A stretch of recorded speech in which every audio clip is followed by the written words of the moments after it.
देखो भाई, chapter number 3 का नाम है हमारे पास विद्युत धारा, इलेक्ट्रिक करंट। ठीक है, तो इलेक्ट्रिक करंट किस चीज़ को कहते हैं, हम सबसे पहले इस चीज़ पर बात करेंगे, विद्युत धारा किसे कहते हैं। मान लो एक चालक है, ये आपके पास एक चालक है, और कोई भी जो चालक होता है उसमें फ्री इलेक्ट्रॉन होता है। क्या होता है? मुक्त इलेक्ट्रॉन, जिनको हम क्या बोलते हैं, फ्री इलेक्ट्रॉन होते हैं। तो ये मुक्त इलेक्ट्रॉन मान लो इस सिरे से इस सिरे की तरफ ऐसे जा रहे हैं, इस तरह से प्रवाहित हो रहे हैं। ठीक है, एक सिरे से दूसरी तरफ क्या हो रहे हैं, इसमें ये फ्री इलेक्ट्रॉन प्रवाहित हो रहे हैं। तो इन मुक्त इलेक्ट्रॉनों के, अब ये मुक्त इलेक्ट्रॉन क्या है, इन पर आवेश है। मुक्त इलेक्ट्रॉन का मतलब क्या है, इलेक्ट्रॉनों पर आवेश है। तो जब आवेश है, मान लो इस पर ये Q आवेश है, और t सेकंड में इस सिरे से इस सिरे पे पूरा प्रवाहित हो गया, कितना आवेश, t सेकंड में Q आवेश प्रवाहित हो गया। कितना, t सेकंड में इस चालक में से कितना आवेश प्रवाहित हुआ, Q आवेश प्रवाहित हुआ। तो हम कहेंगे कि किसी चालक में से आवेश प्रवाह की दर को विद्युत धारा कहते हैं। किसी चालक में से प्रवाहित होने वाले आवेश के प्रवाह की दर को विद्युत धारा कहते हैं। क्या कहते हैं, विद्युत धारा कहते हैं। दोबारा फिर समझिए, एक बार देखिए,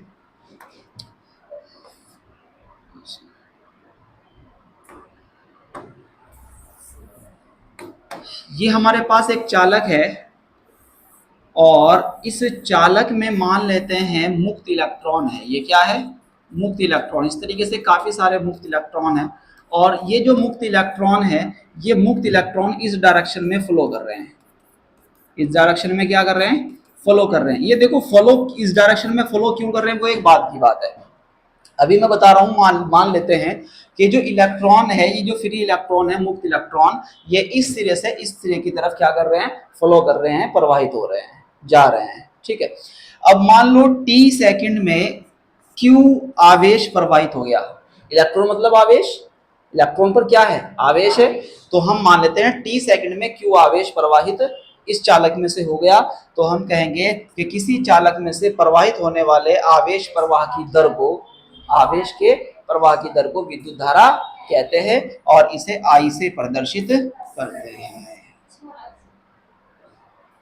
ठीक है, हम इंग्लिश मीडियम में जब पढ़ते हैं तो इंग्लिश की बुकों में से कैपिटल I से दिखा के रखता है, हिंदी मीडियम की जो बुकें हैं उसमें से स्मॉल I से दिखा के रखता है। ठीक है, बाकी स्मॉल I दिखाए कैपिटल I दिखाए फर्क कुछ नहीं पड़ता। ऐसे जो चार्ज होता है Q, इसे इंग्लिश की बुकों में कैपिटल Q से रिप्रेजेंट करता है, और हिंदी वाली बुकों में स्मॉल q से रिप्रेजेंट करता है। ठीक है, दोनों एक ही चीज है। ठीक है, हेडिंग बनाइए विद्युत धारा। बात आती है कि इसका मात्रक क्या होता है। देखिए, मात्रक होगा जो इसका, तो मात्रक हो जाएगा आवेश का मात्रक कूलाम, समय का मात्रक सेकंड, तो कूलाम पर सेकंड। मात्रक क्या हो जाएगा इसका, कूलाम पर सेकंड, और इसी को ही क्या कहते हैं, एम्पियर कहते हैं। इसी को ही क्या कहते हैं, एम्पियर कहते हैं। तो धारा को पूर्ण रूप से व्यक्त करने के लिए दिशा की आवश्यकता नहीं पड़ती।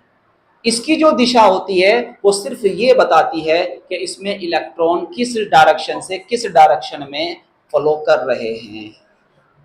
विद्युत धारा की दिशा क्या बताती है कि कोई चालक है, इसमें जो इलेक्ट्रॉन फ्लो कर रहे हैं, आवेश जो फ्लो कर रहा है, उसकी फ्लो की डायरेक्शन क्या है, वो किस एंड से किस एंड की तरफ फ्लो कर रहे हैं, सिर्फ ये बताती है। मान लो ये जो चालक है, मान लो ये एक चालक है, और इस चालक में इलेक्ट्रॉन इस तरफ को फ्लो कर रहे हैं। इलेक्ट्रॉन की जो फ्लो की डायरेक्शन है वो इस तरफ को है, तो जो विद्युत धारा की दिशा होगी वो इलेक्ट्रॉनों के फ्लो के अपोजिट होगी। विद्युत धारा की दिशा क्या होती है, फ्लो ऑफ इलेक्ट्रॉन की डायरेक्शन के जस्ट अपोजिट होती है। देखिए भाई, बात है कि मुक्त इलेक्ट्रॉन किन्हें कहते हैं। क्या बात है, मुक्त इलेक्ट्रॉन किन्हें कहते हैं, इंग्लिश में बोलते हैं इनको फ्री इलेक्ट्रॉन।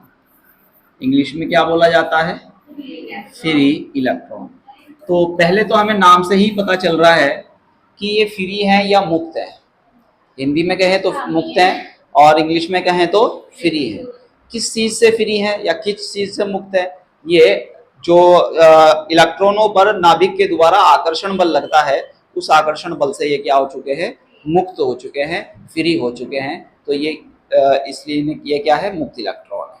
अब होता क्या है कि मान लो ये एक पदार्थ है, ये क्या है? एक पदार्थ। अब इस पदार्थ में बहुत सारे परमाणु हैं, ये परमाणु है, इस कोई भी पदार्थ परमाणुओं से मिलकर बनता है, ठीक है। इस पदार्थ में क्या है? बहुत सारे परमाणु हैं। और अगर एक परमाणु की हम बात करें तो किसका अगर एक परमाणु ले लें, और ये परमाणु मान लो कौन सा है? ये परमाणु क्या है? सोडियम है। मान लो पदार्थ क्या है? ये सोडियम है। तो सोडियम का अगर एक परमाणु हम ले लें तो यहाँ पर ये तो है इसका नाभिक, ये क्या है? इसका नाभिक। और नाभिक में कौन रहते हैं? प्रोटॉन और न्यूट्रॉन। कितने क्या इलेक्ट्रॉनिक कॉन्फ़िगरेशन होता है सोडियम का? 11Na। और ये होता है 2, 8 और 1। यानी कि इसकी जो पहली सेल है, फर्स्ट सेल है, उसमें कितने इलेक्ट्रॉन रहेंगे? पहली सेल में कितने इलेक्ट्रॉन रहेंगे? इसमें दो इलेक्ट्रॉन रहेंगे। तो ये है इसकी आपकी फर्स्ट सेल। और फिर दूसरी सेल में कितने इलेक्ट्रॉन रहेंगे? इसकी दूसरी में रहेंगे 8 इलेक्ट्रॉन। तो ये दूसरी सेल है। और फिर ये इसकी तीसरी सेल है। और तीसरी सेल में कितने इलेक्ट्रॉन रहेंगे? इसके 1 इलेक्ट्रॉन, ठीक है। तो देखिए भाई, ये मान लो पहली सेल में इसमें 2 इलेक्ट्रॉन, और दूसरी सेल में दूसरे कोश में कितने इलेक्ट्रॉन है? 8 इलेक्ट्रॉन। 1 2 3 4 5 6 7 8। ये हो गए इसमें दूसरी सेल में 8 इलेक्ट्रॉन। और जो आउटर मोस्ट सेल है, इसकी तीसरी सेल, इसकी आउटर मोस्ट सेल है, इसमें कितने इलेक्ट्रॉन है? 1 इलेक्ट्रॉन।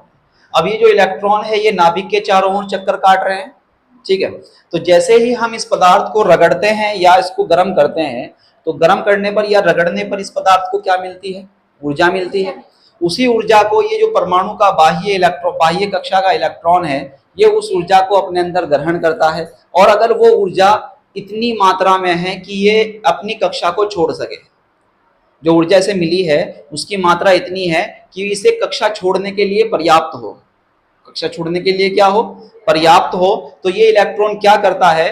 अपनी कक्षा को छोड़कर ये जो परमाणु है, मान लो इसका, इस परमाणु का ये इलेक्ट्रॉन था, इसको छोड़ करके इन परमाणु के बीच में आवारा फिरने लगता है इधर उधर, ठीक है। तो चूंकि ये अपने परमाणु से मुक्त हो चुका है, यानी कि नाभिक के द्वारा लगने वाले आकर्षण बल से मुक्त हो चुका है, इसलिए इसे क्या कहते हैं? मुक्त इलेक्ट्रॉन कहते हैं। और ऐसा ही बहुत सारे परमाणुओं के साथ होता है। तो इसलिए इसमें बहुत सारे जो धातुएं होती हैं उसमें बहुत सारे क्या उत्पन्न हो जाते हैं? मुक्त इलेक्ट्रॉन उत्पन्न हो जाते हैं। क्या उत्पन्न हो जाते हैं? मुक्त इलेक्ट्रॉन उत्पन्न हो जाते हैं। और जो धातुएं होती है, जो उसमें विद्युत का चालन होता है, वो मुक्त इलेक्ट्रॉनों के कारण ही होता है, ठीक है। अच्छा, तो ये तो था मुक्त इलेक्ट्रॉन का कॉन्सेप्ट, ठीक है। बात किसकी है? ड्रिफ्ट वेलोसिटी या अनुगमन वेग। ड्रिफ्ट वेलोसिटी या अनुगमन वेग। एक क्या है आपके पास? चालक है, ठीक है। आपके पास एक चालक है, ये हमारे पास एक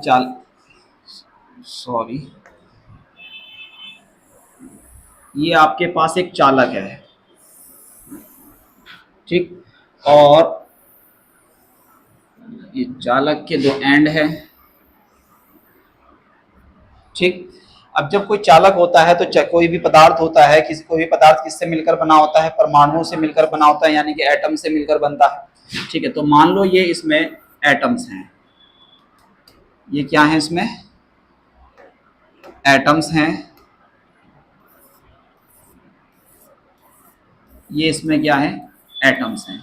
और ये एटम एक वेल तरीके से, बहुत अच्छे तरीके से अपनी जगह पर बंधे रहते हैं, ठीक है। इस तरीके से ये क्या रहते हैं? बंधे रहते हैं। तो जो इन परमाणुओं का बाह्य कोश का जो इलेक्ट्रॉन होता है, जब इस पदार्थ को बाहर से ऊर्जा मिलती है तो वो बाह्य कोश का इलेक्ट्रॉन अपनी कक्षा को छोड़कर, अपने परमाणु को छोड़कर इन परमाणुओं के बीच में आवारा घूमने लगता है, ठीक है। तो जब वो आवारा घूमता है इनके बीच में, तो मान लो एक इलेक्ट्रॉन था इस तरह, इसमें बहुत सारे इलेक्ट्रॉन उत्पन्न हो जाते हैं, इससे उत्पन्न हुआ होगा इलेक्ट्रॉन, इससे उत्पन्न यहाँ पे, इस तरीके से इसमें क्या होते हैं, बहुत सारे मुक्त इलेक्ट्रॉन उत्पन्न हो जाते हैं जब इसको क्या मिलती है, बाहर से एनर्जी मिलती है। इस तरीके से ये क्या है, इसमें बहुत सारे मुक्त इलेक्ट्रॉन है। अब जब ये मुक्त इलेक्ट्रॉन होते हैं तो ये मुक्त इलेक्ट्रॉन रैंडम मोशन करते रहते हैं, इधर उधर को घूमते फिरते रहते हैं। यहाँ आ रहा है, यहाँ इस इलेक्ट्रॉन से टकराया, फिर इस परमाणु से टकराया, फिर यहाँ से। अब जब ये इलेक्ट्रॉन को त्याग देते हैं, ये जो एटम्स होते हैं इलेक्ट्रॉन को त्याग देते हैं, तो इन पर कैसा चार्ज आ जाता है, पॉजिटिव चार्ज आ जाता है सब पर। ये क्या बन जाते हैं, धनायन बन जाते हैं। क्या बन जाते हैं, ये धनायन बन जाते हैं। ये परमाणु धनायन आपके बन जाते हैं ऐसे, ठीक है। तो ये इलेक्ट्रॉन जो फ्री इलेक्ट्रॉन है, जो रैंडम मोशन करते रहते हैं, तो ये इलेक्ट्रॉन क्या करते हैं, कभी इस इलेक्ट्रॉन से टकराया, कभी इस परमाणु से टकराया, कभी दूसरे इलेक्ट्रॉन से, फिर परमाणु से, ऐसे ही ये रैंडम मोशन करते रहते हैं। जब हम इसके एंड्स को किससे जोड़ते हैं, किसी बैटरी या सेल से जोड़ते हैं, इस तरीके से हमने किसी बैटरी या सेल से जब हमने इसको जोड़ लिया, ऐसे जोड़ दिया, तो जो इलेक्ट्रॉन है वो किस एंड की तरफ जाएंगे, पॉजिटिव एंड की तरफ जाएंगे। किसकी तरफ जाएंगे, पॉजिटिव एंड की तरफ। तो ये वाला इस पे पॉजिटिव एंड है और ये क्या है, नेगेटिव से जोड़ा है, तो ये क्या है, नेगेटिव एंड है, यानी कि नेगेटिव ऋणात्मक सिरा है। तो ये इलेक्ट्रॉन इस तरफ को मोशन करने लग जाएंगे, इस तरफ क्या करने लगेंगे, मोशन करने लगेंगे। अब ये मान लो यहाँ से इस वाले इलेक्ट्रॉन से शुरू करें, जब ये इधर को गया तो यहाँ बैठा था दूसरा इलेक्ट्रॉन, इससे जाके टकराया, इससे टकराने के बाद इधर गया तो यहाँ से टकराया, यहाँ गया तो यहाँ टकराया, फिर इससे टकराया, फिर यहाँ टकराया, फिर यहाँ जाएगा, फिर यहाँ जाएगा, फिर यहाँ। मतलब ये जो इलेक्ट्रॉन है ऐसे ही टकराता हुआ, ऐसे ऐसे करता हुआ, ऐसे करता हुआ, ऐसे करता हुआ, तब यहाँ पहुंचेगा, ठीक है। तो यहाँ से टकराता हुआ ये ऐसे पहुंचेगा। जब ये यहाँ से चलेगा, इलेक्ट्रॉन यहाँ से चलेगा, तो इसका क्या होगा, वेग बढ़ेगा, वेलोसिटी क्या होगी, बढ़ेगी। लेकिन दूसरे इससे, जैसे इससे टकराएगा, तो यहाँ पर जो उसने इलेक्ट्रिसिटी गेन किया था अपने अंदर, इसके अंदर वेग आया था, वो क्या हो जाएगा, कम हो जाएगा। टकराने पर क्या होगा, कम हो जाएगा, और दिशा क्या हो जाएगी, चेंज हो जाएगी। तो दिशा और वेग के चेंज होने से इसमें क्या होगा, त्वरण उत्पन्न हो जाएगा। दिशा और वेग के चेंज होने से क्या उत्पन्न हो जाएगा, इसमें त्वरण उत्पन्न हो जाएगा। उसी त्वरण के कारण ये इलेक्ट्रॉन एक त्वरित गति करने लगता है। उसी इलेक्ट्रॉन के वेग के दिशा के चेंज होने के कारण ये क्या करने लगता है, इलेक्ट्रॉन त्वरित गति करने लगता है। लेकिन इसका वेग इन परमाणुओं से और इन इलेक्ट्रॉनों से बार बार टकराने की वजह से उसका वेग बढ़ नहीं पाता है। उसका वेग क्या नहीं हो पाता, बढ़ नहीं पाता, क्योंकि जितना बढ़ता है उतना ही अगले इलेक्ट्रॉन से या अगले परमाणु से टकराने पर फिर से कम हो जाता है। इसी कारण ये जो इलेक्ट्रॉन होता है ये एक बहुत सूक्ष्म वेग से गति करता है, बहुत कम वेग से नेगेटिव टर्मिनल से पॉजिटिव टर्मिनल की तरफ गति करने लगता है, और उसी सूक्ष्म वेग को अनुगमन वेग या अपवाह वेग कहते हैं, ठीक है। देखिए हमारे पास है क्या, अनुगमन वेग, अनुगमन वेग तथा विद्युत धारा में संबंध। क्या है भाई, हमारे पास एक चालक है, ये एक चालक तार है, और इसकी अनुप्रस्थ काट का क्षेत्रफल कैपिटल ए है। अनुप्रस्थ काट का क्षेत्रफल क्या है इसकी, कैपिटल ए। ऐसे ही इस वाली अनुप्रस्थ काट का क्षेत्रफल भी कितना है, कैपिटल ए, ठीक है। इसमें जो मुक्त इलेक्ट्रॉनों की संख्या है वो स्मॉल एन है, जो मुक्त इलेक्ट्रॉन है इसमें वो कितने हैं, स्मॉल एन है, ठीक। तो जब इसको हम विभवांतर प्रोवाइड कराते हैं बाहर से, वी विभवांतर प्रोवाइड कराते हैं, तो इसमें आई धारा प्रवाहित होने लगती है। मान लो कितनी धारा प्रवाहित होती है, आई धारा प्रवाहित होती है। और जो ये मुक्त इलेक्ट्रॉन है, ये एक के पास मुक्त इलेक्ट्रॉन है, ये इस तरफ को वीडी वेग से, अपवाह वेग कितना है इसका, वीडी वेग से गति करने लगता है, ठीक है। तो इस परिच्छेद क्षेत्रफल से 1 सेकंड में कितने इलेक्ट्रॉन गुजरेंगे, जितने एकांक आयतन में मुक्त इलेक्ट्रॉन है और जितना इसका टोटल आयतन है, दोनों की क्या हो जाएगी, मल्टीप्लाई। तो 1 सेकंड में ए से गुजरने वाले मुक्त इलेक्ट्रॉनों की संख्या, मुक्त इलेक्ट्रॉनों की संख्या बराबर कितनी हो जाएगी, n इंटू आयतन, n इंटू आयतन। एन तो आपके पास है ही, और आयतन क्या होता है, मान लो यहां से यहां तक जो इसकी लंबाई है ये कितनी है आपके पास, एल है। ये कितनी है आपके पास, एल। तो आयतन बराबर होता है आपके पास, आयतन होगा कितना, इसका अनुप्रस्थ परिच्छेद का क्षेत्रफल, अनुप्रस्थ परिच्छेद का क्षेत्रफल इंटू वीडी, इंटू वीडी। अब ये वीडी कहां से आया है, देखिए आयतन का फॉर्मूला होता है, आयतन बराबर होता है परिच्छेद क्षेत्रफल, परिच्छेद क्षेत्रफल गुणा लंबाई, गुणा लंबाई। और परिच्छेद क्षेत्रफल कितना है इसका, कैपिटल ए। लंबाई मतलब दूरी, तो चाल बराबर क्या होता है, दूरी बटे समय, चूंकि चाल बराबर होता है दूरी बटे समय। अब जो दूरी है, ये जो दूरी है ये कितनी है, एल। कितनी है, एल मान लो इसको, कितनी, यहां से यहां तक कितनी है, एल। तो ये हो जाएगी आपके पास, चाल इसकी वीडी है, दूरी इसकी एल है, और समय कितना है, 1 सेकेंड। समय कितना है, 1 सेकेंड। तो वीडी किसके बराबर आ गया, एल के।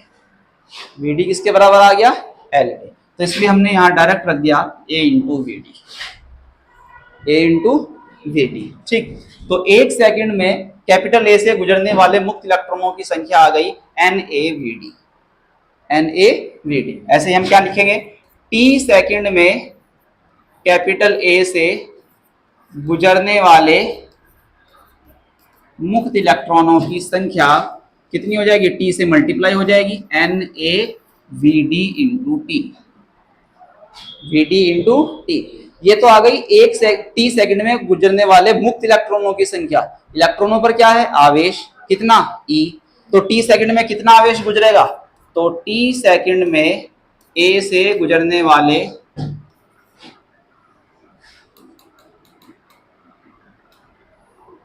ए से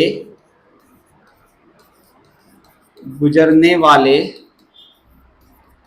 आवेश की मात्रा कितनी हो जाएगी, एन ए, और इसको हम क्यू से दिखा लेंगे,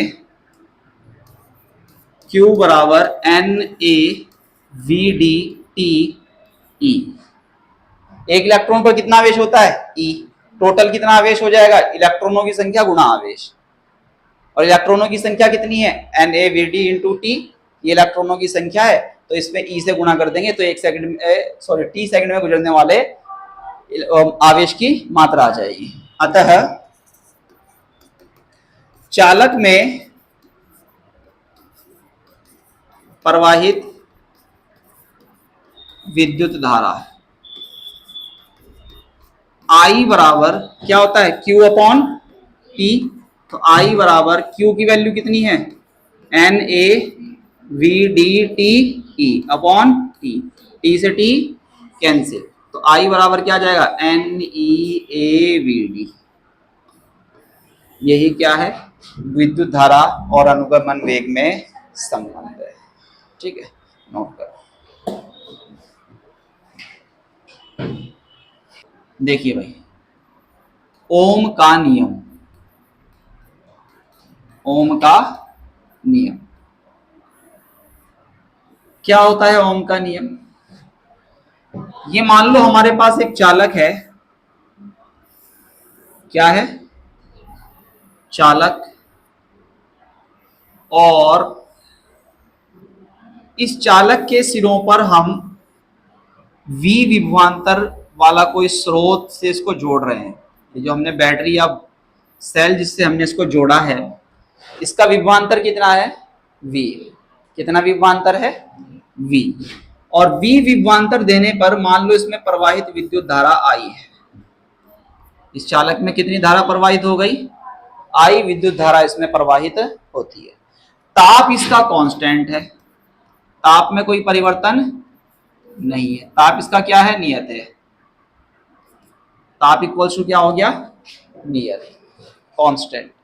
तो ओम का नियम कहता है कि यदि किसी चालक की भौतिक अवस्था यानी कि ताप में कोई परिवर्तन ना किया जाए, तो चालक के सिरों पर लगाया गया विभवांतर उस चालक में प्रवाहित विद्युत धारा के अनुक्रमानुपाती होता है, अनुक्रमानुपाती होता है। और इस अनुक्रमानुपाती के साइन को जब हम हटाते हैं तो यहाँ पर एक कांस्टेंट आ जाता है R, और ये हो जाता है V equals to R I, जहां R एक नियतांक है, R क्या है, एक नियतांक है जिसे चालक का विद्युत प्रतिरोध कहते हैं, विद्युत प्रतिरोध कहते हैं। यही ओम का नियम है, नोट करें।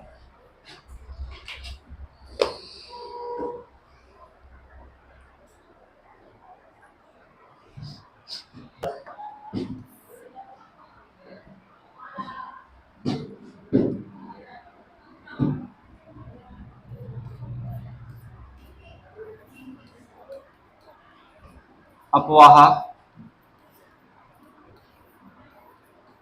वेग के आधार पर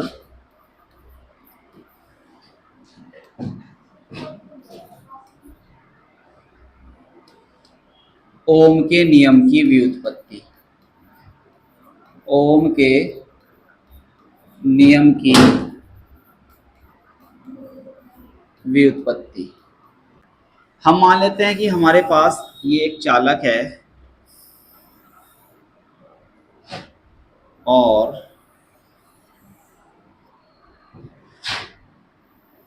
कल को एक बोतल ले गई है साथ में और यहाँ से भर लिया उसे पेट्रोल पंप से।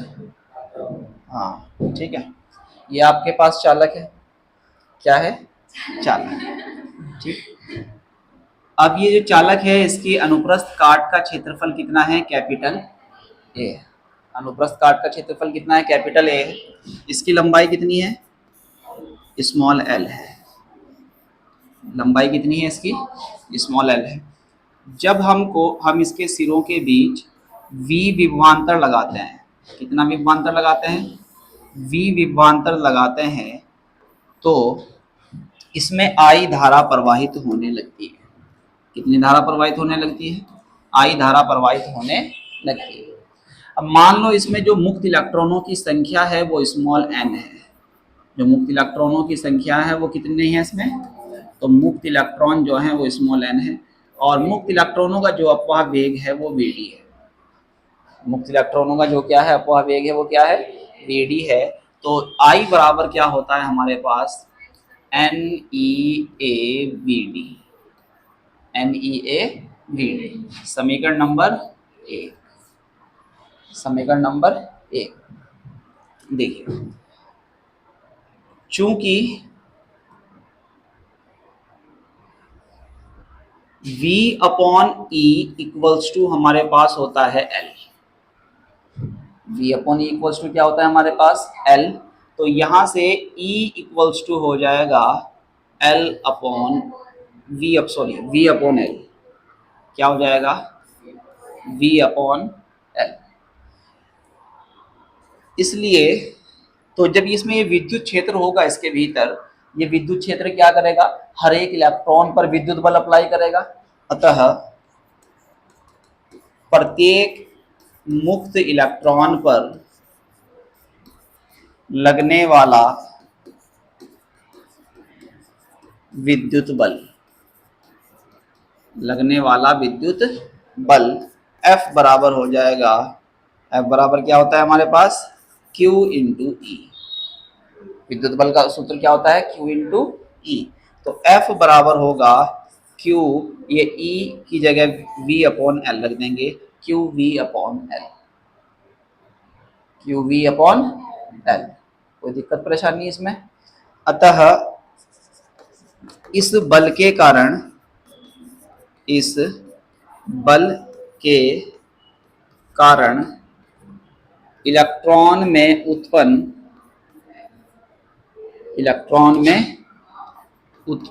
त्वरण, इलेक्ट्रॉन में उत्पन्न त्वरण A इक्वल्स टू क्या होगा, F upon M, F upon m।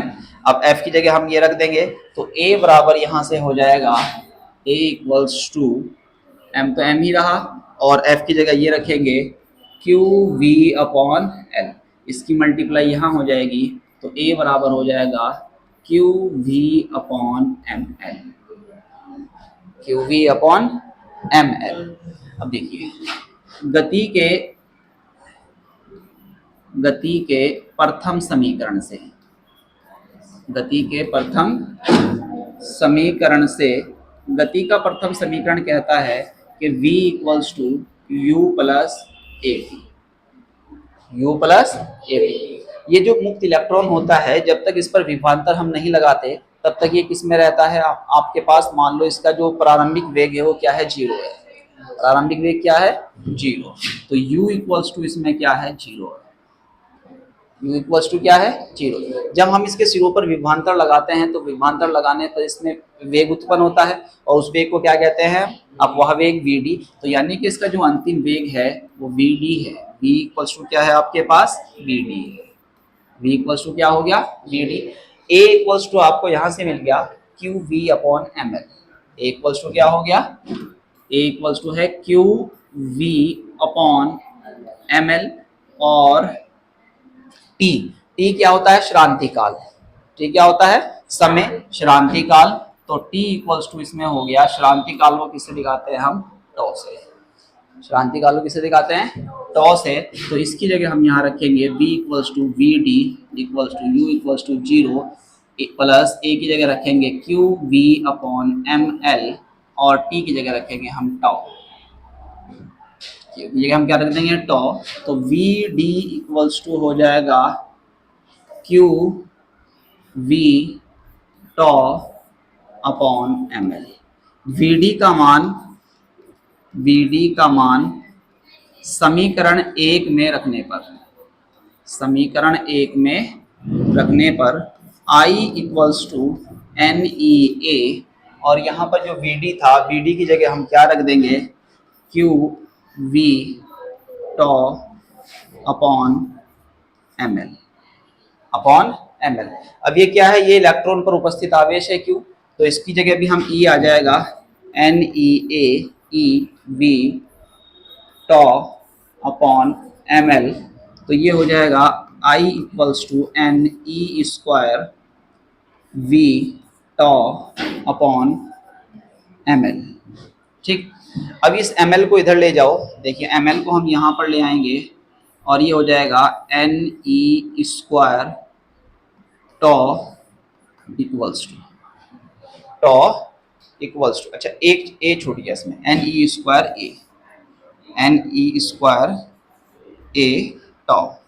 ठीक, अब एम एल तो हम इधर लिया है एन ई स्क्वायर, और ए और टॉ को नीचे लिया है, इधर ऊपर क्या बच गया, वी, इधर ऊपर क्या बच गया, और ये जो आई था ये इसके अपॉन में चला गया, ये इसके क्या चला गया, अपॉन में। अब ये जो क्या होता है, M L upon N E square A, tau की जो वैल्यू है, देखो चूंकि नियत ताप पर M L upon N E square A tau equals to नियतांक, इक्वल्स टू क्या होता है, और उस नियतांक को आर कहते हैं, नियतांक आर होता है, इसलिए R equals to V upon I, R equals to V upon I. यही क्या है, ओम का नियम है, यही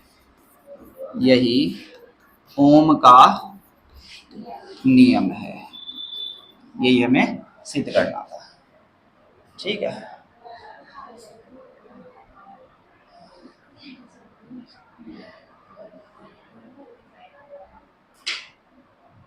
करो भाई नोट।